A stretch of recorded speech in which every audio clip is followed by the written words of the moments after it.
हम सब दोस्तों के ग्रुप में एक दोस्त तो लाजमी होता है जो कहता है कि आज से 50 साल पहले मेरे दादा ने 100 एकड़ ज़मीन 200 रुपये में बेच दी थी, तो मेरे दादा अगर वो ना बेचते तो आज करोड़ों में मेरी ज़मीन होती। इस मिसाल से आप समझ सकते हैं कि आज से 40 से 50 साल पहले जो रकम की वैल्यू थी वो आज कम हो चुकी है।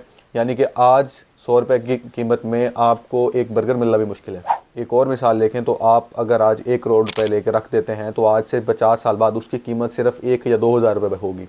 इन तमाम मिसालों से साबित होता है कि रकम आहिस्ता आहिस्ता अपनी वैल्यू गिराता है, या महंगाई जिसे अफरात ज़र भी कहा जाता है वो आहिस्ता आहिस्ता इंक्रीज़ होती है। और आज की पॉइंट ऑफ ऑर्डर की वीडियो में हम ये डिस्कस करेंगे कि ये महंगाई होती क्या है, आखिर क्यों रकम अपनी वैल्यू जो है वो डिक्रीज़ करती है, फिर उसके अलावा इसके अंदर और कौन कौन से फैक्टर्स हैं और किस तरह एक मुल्क की इकॉनमी इससे वैल्यू और डिवैल्यू हो जाती है। Food inflation महंगाई Inflation is so high that this money is now completely worthless. Inflation is the most destructive disease known to modern society. Inflation या महंगाई से मुराद है कि कीमतों का ज़्यादा होना, यानी कि आज जो एक चीज़ की कीमत है वो आज से 40 या 50 साल बाद या इवन 2 या 3 महीने बाद भी अगर वो ज़्यादा होती है तो वो इन्फ्लेशन के अंदर आती है। इन्फ्लेशन को मेजर करने के लिए CPI यानी कंज्यूमर प्राइस इंडेक्स को लाया जाता है या उसको इस्तेमाल किया जाता है। कंज्यूमर, अगर आप यहाँ तक कंटेंट देख चुके हैं तो इससे मुराद यही है कि आपको मेरा कंटेंट पसंद आ रहा है, इसलिए आप मेरे वीडियो सब्सक्राइब करें और सब्सक्राइब करने के बगैर आगे ना देखिएगा। कंज्यूमर प्राइस इंडेक्स से मुराद है कि एक शख्स एक साल में या एक मंथ में जितनी चीज़ें ख़रीदता है उसी कीमत में अगले साल कितनी चीज़ें खरीद सकता है, यानी कि इससे मुआवजा किया जाता है, फिर इससे परसेंटेज निकाली जाती है और इस परसेंटेज के ऊपर आपकी इन्फ्लेशन जो है वो मेजर की जाती है। इसलिए आप न्यूज़ में अक्सर सुनते हैं कि 11% इन्फ्लेशन होगी या 12% इन्फ्लेशन होगी, तो उससे मुराद यही CPI ही। महंगाई दो बड़ी रीजंस की वजह से होती है जिसको हम बारी बारी हम डिस्कस करने जा रहे हैं। पहली चीज़ कॉस्ट पुश इन्फ्लेशन कहलाती है। इससे मुराद ये है कि जब कोई भी चीज़ या कोई भी गुड जो है उसकी प्रोडक्शन प्राइस इंक्रीज़ होती है तो आम तौर पर उसकी जो एंड प्राइस है वो भी इंक्रीज़ हो जाती है। मिसाल के तौर पर अगर कोई चीज़ बन रही है, अगर रॉ मटेरियल महंगा हो गया है या वहाँ पे जो जॉब कर रहे हैं या जो वर्कर वहाँ पे काम कर रहे हैं उनकी तनख्वाहें बढ़ा दी गई हैं, या उसके अलावा कोई भी चीज़ महंगी हो गई है या फ्यूल महंगा हो गया या बिजली महंगी हो गई है, तो उससे वो जो चीज़ की ओरिजिनल प्राइस है वो ज़्यादा होगी। तो जब उसकी ओरिजिनल प्राइस ज़्यादा होगी तो जब मार्केट में आएगा तो वो महंगा बिकेगा। इसे हम कॉस्ट पुश इन्फ्लेशन कहते हैं कि जिससे कॉस्ट जो है वो बढ़ जाती है। इसकी दूसरी टाइप डिमांड पुश इन्फ्लेशन कहलाती है। अब इसके अंदर ये होता है कि जब एक चीज़ प्रोड्यूस उसी हिसाब से हो रही हो और उसकी जो प्राइस प्रोडक्शन की है वो इंक्रीज़ या डिक्रीज़ ना हुई हो, लेकिन उसकी डिमांड मार्केट में बढ़ जाए कि गर्मियों में किस तरह AC की प्राइसेस बढ़ जाती हैं और सर्दियों में किस तरह चिलगोज़ा महंगा हो जाता है। बिल्कुल इसी तरह जब किसी चीज़ को लेने वालों की तादाद बढ़ जाती है क्योंकि उसकी सप्लाई उतनी ही होती है तो बेचने वाला उसकी कीमत को बढ़ा देता है। इस चीज़ को हम डिमांड पुश इन्फ्लेशन कहते हैं। मिसाल हम आज देखते हैं तो रियल एस्टेट की कीमत आहिस्ता आहिस्ता बढ़ रही है क्योंकि हम सबको घर चाहिए, आबादी बढ़ रही है। जैसे जैसे आबादी बढ़ी है वैसे वैसे ही जो रियल एस्टेट है या घरों की कीमतें हैं वो बढ़ रही हैं। हम इसके अलावा भी कुछ चीज़ें डिस्कस कर लेते हैं जिसकी वजह से इन्फ्लेशन होती है, लेकिन ये दोनों याद रखिएगा कि ऊपर वाले किसी एक कैटेगरी के अंदर ही फॉल करेगी। प्रिंटिंग मनी भी इन्फ्लेशन की एक बड़ी वजह है। आपके जहन में एक सवाल तो आता होगा कि क्यों ना पाकिस्तान ज़्यादा पैसा प्रिंट कर ले जिसकी वजह से हमारी ज़रूरियात जो हैं वो पूरी हो जाए।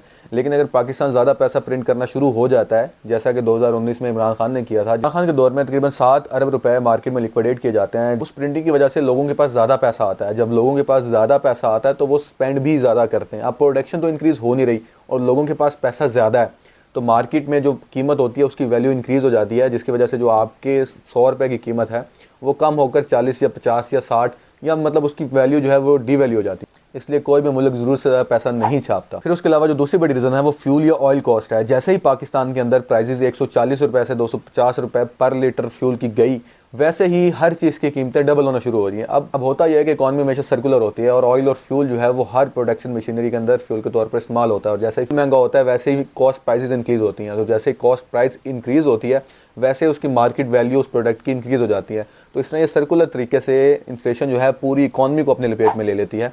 और सबसे आखिर में जो चीज़ आती है वो ट्रांसपोर्टेशन की आती है। जैसा कि कोविड डेज़ में हुआ था कि ट्रांसपोर्टेशन प्राइस हर चीज़ की इंक्रीज़ हो गई थी। अब ट्रांसपोर्टेशन की वजह से भी महंगाई अक्सर हो जाती है। इसके अलावा काफ़ी और भी रीज़न छोटी मोटी हो सकती हैं जो कि पॉलिटिकल रीज़न होती हैं नॉर्मली, लेकिन वो तमाम ऊपर वाले दो कैटेगरीज़ के अंदर ही आती हैं, यानी कि या तो वो कॉस्ट पुश इन्फ्लेशन होगी या वो डिमांड पुश इन्फ्लेशन होगी। इस वीडियो के इख्तिताम में जो सबक सीखने को मिलता है वो ये मिलता है कि जो आपकी रकम है वो एक अनसेफ है और आहिस्ता आहिस्ता डीवैल्यू होती जाएगी। Now, I understand your concern. इसलिए आप कोशिश करें कि जो रकम है या तो वो किसी इन्वेस्टमेंट की शक्ल में या तो वो किसी एसेट की शक्ल में सेव करें।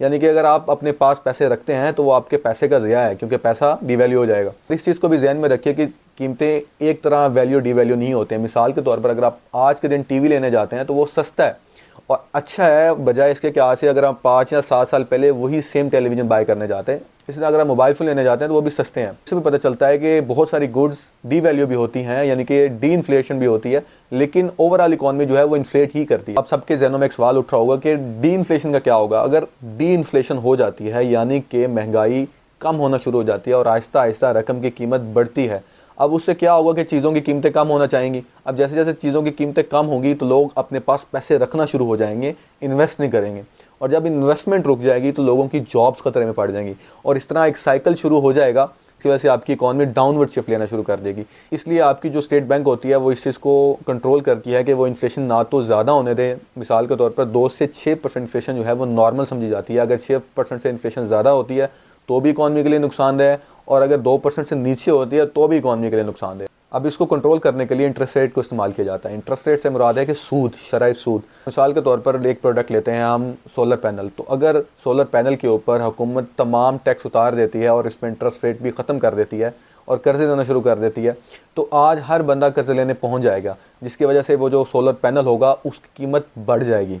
तो इस तरह जब इंटरेस्ट रेट बढ़ाया जाता है तो उससे इन्फ्लेशन कम होती है, और जैसे इंटरेस्ट रेट को कम किया जाता है वैसे उसकी डिमांड बढ़ती है, और जैसे उसकी डिमांड बढ़ती है तो उसकी इन्फ्लेशन दोबारा हो जाती है।